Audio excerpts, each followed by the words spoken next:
As the 2024 college football season sneaks up on us, one of the most popular questions is who's going to win the SEC championship, right? The SEC has literally dominated the national championship for the last probably decade. Um, Michigan won it this past year. Congratulations to them. But the SEC has dominated for a good bit. And so what we're going to talk about today are the odds of who's going to win. We have Georgia coming in first with plus 185 odds to win the SEC championship. They have Carson Beck coming back, who was brilliant. It was amazing. He was this is non-biased, but he was amazing to watch this past year.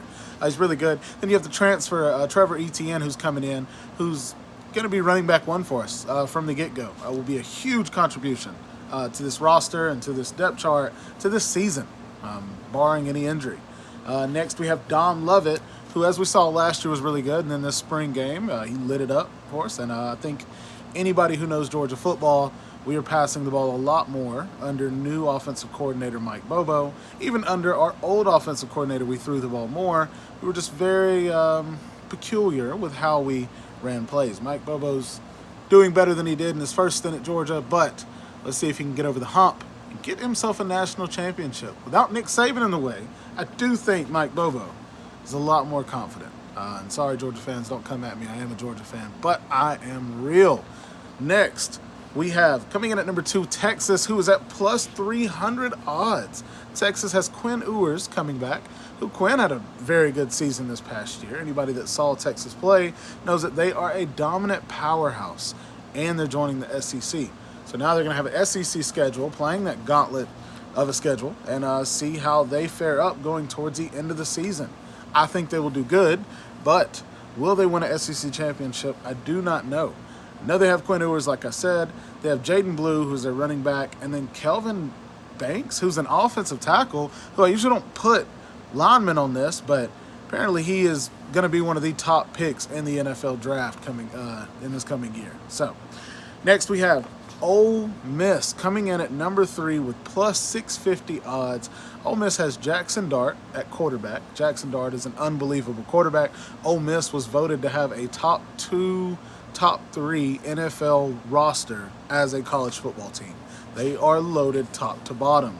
Now, they have a lot of guys who are unproven, but they have got recruits. They've got star power. They're blue chips everywhere. Can Ole Miss get over the hump? I don't know, but I know that they are ready to. No team is ready to lose, and if you haven't seen Ole Miss play, they score a lot of points. A lot. Exactly 462 yards a game, 35 points per game, but they're giving up 22 points a game. Alabama, they're at plus 950. Alabama has Jalen Milroe coming back, Justice Haynes, running back, coming back, and then Malachi Moore, who's at DB. With all of the transfers who have left, with all the transfers that have come in, can this new Alabama team simulate anything that the last however many years Nick Saban was there? Can they simulate anything of that sort? Of course, Alabama fans are high on it, and they want to be high on it, and they actually deserve to be. But will this new coach coming in lead them to a national championship in his first year, let alone an SEC championship? I don't know. It's going to be tough. Coming in at number 5, and last but not least, LSU at plus 950 odds as well, coming with Garrett Nussmeier. A lot of people last year said that he was going to be quarterback number 1 until Jaden Daniels destroyed that argument. Now you have Lacey, who's a wide receiver. You got C.J. Daniels at wide receiver. So their offense is going to be high-powered. Their offense last year had 543 yards a game, which is ridiculous. They scored 45 points a game, but they gave up 28 a game. Will the defense step up this year to where LSU will finally get an SEC championship and a national championship?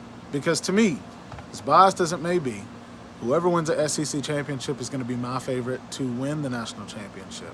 But with the new 12-team playoff, you're going to have people who don't play in the SEC championship that are going to be in the playoffs. So it's hard to beat a team twice, let alone it's hard to beat a team when they are fresher than you are.